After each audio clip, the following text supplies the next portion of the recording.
Énergie. Moi, président de la République, qu'il démissionne. C'est de la poudre de perlimpinpin. Nous avons les moyens et la volonté de nous retrouver autour de valeurs et d'objectifs communs.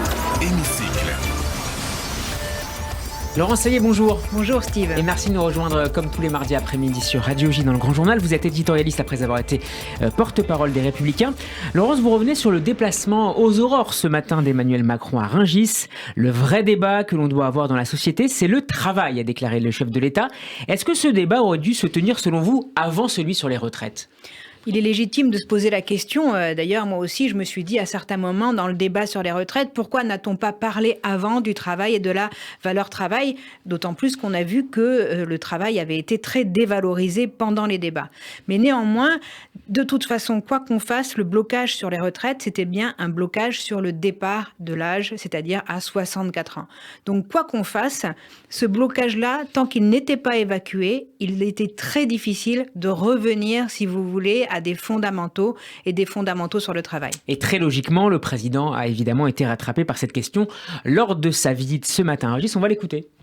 On appelle les carrières longues. Les gens qui travaillent la nuit, avec du froid, avec des charges. On prend en compte ces différences dans le calcul. Mais dans l'ensemble, les gens savent que oui, il faut travailler un peu plus longtemps, en moyenne tous, parce que sinon on ne pourra pas bien financer nos retraites. Et à écouter nos compatriotes, si on ne travaille pas plus longtemps, quels sont les deux autres moyens de faire ? Prendre plus d'argent à ceux qui travaillent, les cotisations. J'ai pas compris que les gens avaient du gras. Non. Ils veulent mieux gagner leur vie. Baisser les pensions ?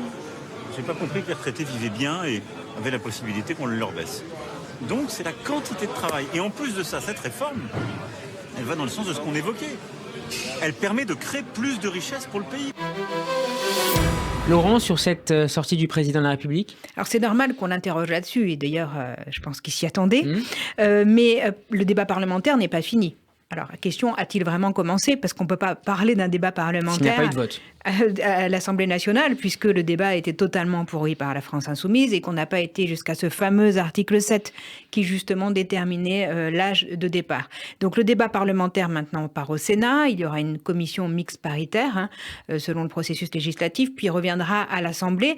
Donc ça reste encore dans l'esprit des Français une réforme qui est encore discutée. Il y a aussi la journée de mobilisation du 7 mars qui est un événement important. Alors on ne dit pas une journée de blocage, maintenant on peut plus dire à blocage, mais on contourne les choses. Mais effectivement, de toute façon, la France sera bien bloquée le 7 mars. Il me semble inutilement, mais en tout cas, c'est ce qu'on compte faire. En tout cas, ce que je constate, si vous voulez, de l'intervention du président de la République, c'est qu'en quelques mots, il arrive à expliquer simplement la réforme.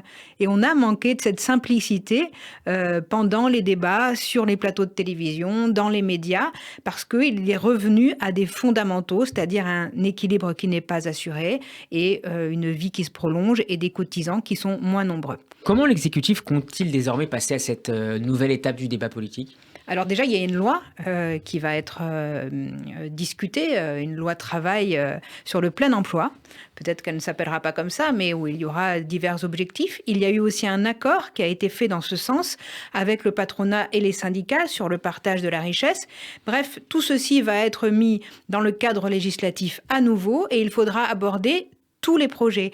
Nous étions dans une étape de « il faut travailler plus longtemps ». Il faut maintenant passer à l'étape, il faut travailler mieux et regarder comment redonner quelque part goût au travail pour de nombreux Français qui, et justement parfois, sont opposés, si vous voulez, à travailler plus ou plus longtemps.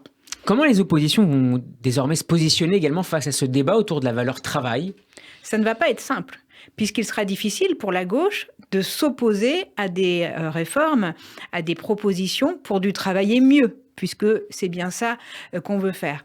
Néanmoins, je pense que la France insoumise, notamment, est tellement dogmatique qu'ils resteront malgré tout campés sur des principes et qu'ils ne participeront pas de manière positive au débat.